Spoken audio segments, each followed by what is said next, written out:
Hi, hello, welcome to this math lesson. We're going to talk about more operations with radicals. This lesson is very much a review of things that we've done already. We're just going to practice some problems. So let's get started.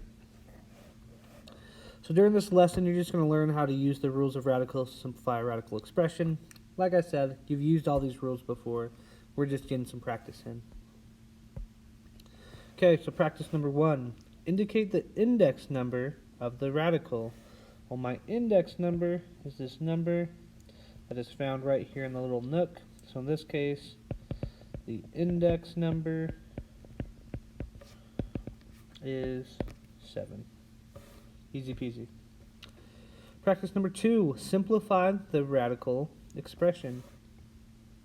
So we have the fourth root of 240, so I'm looking for some number multiplied by itself 4 times that will equal the radicand 240.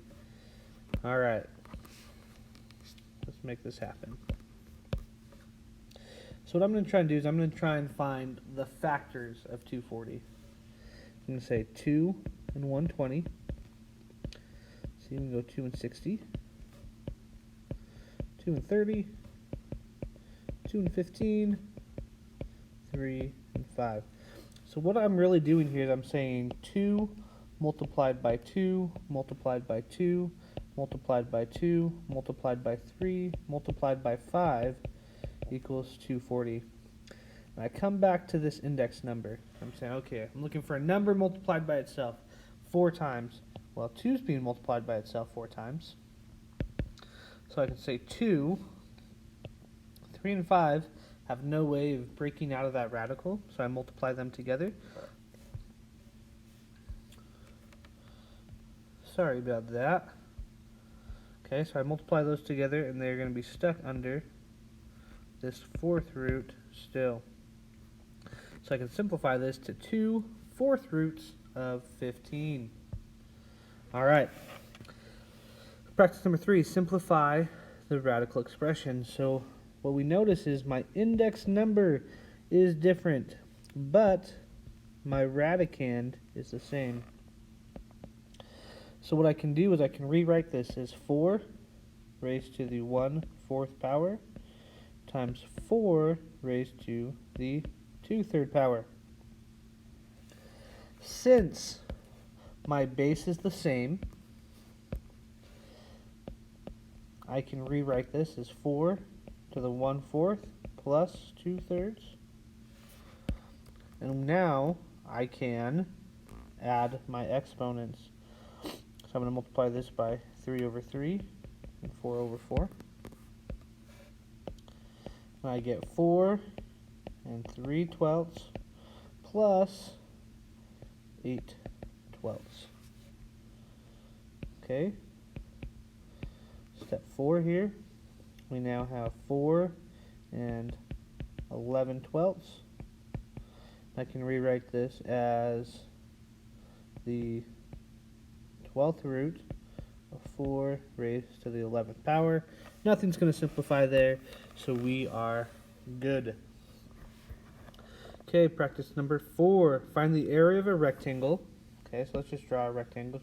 We know we're going to use it with the length of the square root of 3 and a width of 2 square roots of 3 plus 7. All right. We know that the area is length multiplied by width. So I'm going to take the square root of 3 and multiply it by 2 square roots of 3 plus 7. All I'm going to do is distribute this. So since my index number is the same here, they're both a 2 here, we can just multiply.